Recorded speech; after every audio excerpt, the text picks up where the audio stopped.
If you are a blue collar worker, if you're an unskilled worker, meaning you're not tech oriented, you're not cognitively driven in your job, you're gonna have trouble. And I don't care what the politicians say about bringing these jobs back, there are no jobs to bring back. And the reason is because technology is making labor less valuable. And that's why jobs don't produce as much unless you're high cognitive, high decision making, high tech. Those people have no problem. There's a 1% unemployment for people who make $100,000 or more. It's so tiny because they've learned to become more valuable. I always tell people the most valuable lesson I got from my mentor, Jim Rohn, was I asked, my father worked 2 jobs. We were always broke.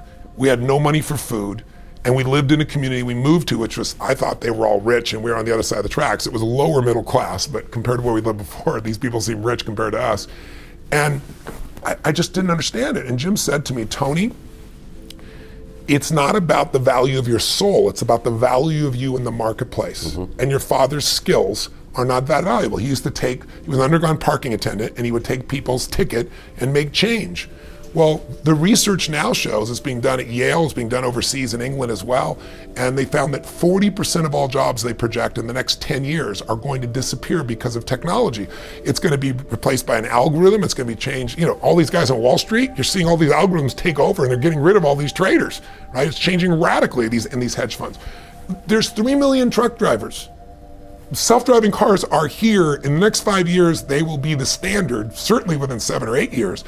Are you going to hire someone who can only work 8 hours a day and sometimes gets drunk or can make a mistake when you can buy a machine, write down the machine, and be in a position where it works 24 hours a day driving? But no one is telling these drivers this, and they have to retool now. So technology is the biggest challenge. Labor is less valuable because of efficiencies with technology, and it's going to get better and better for technology, which is scary when you think about what's going to happen for jobs. So I say to people, you got to participate in your own rescue. You've got to retool yourself. The idea that Bernie Sanders has of providing free education sounds wonderful, but the education he wants to do is community college. There are no skill sets in community colleges today, for the most part, that are going to prepare you for the economy or a job that's there. So what is that going to do? You're just going to waste more money, more time. We need to retool ourselves. The government's not going to do it for you. And a great leader in a company is retraining their people all the time. The training never stops because that is the innovative, creative marketing edge, is your own people. The opportunity for self-education is there. We have to change our psychology from, I'm going to do what everybody else does and I'm mad because it doesn't work anymore, to the reality is this is the greatest time to be alive if you're growing, you're learning, you're educating, and you're developing valuable skills. It's like, if you go to work for McDonald's, the skill sets, the value you provide can be taught to anyone in about 20 minutes. David Tepper made, 3.5 billion, I think, last year.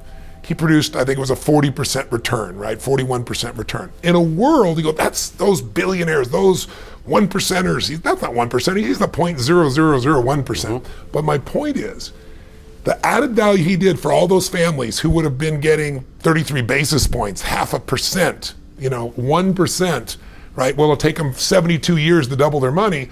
He's getting those families to get 40% more in a year alone.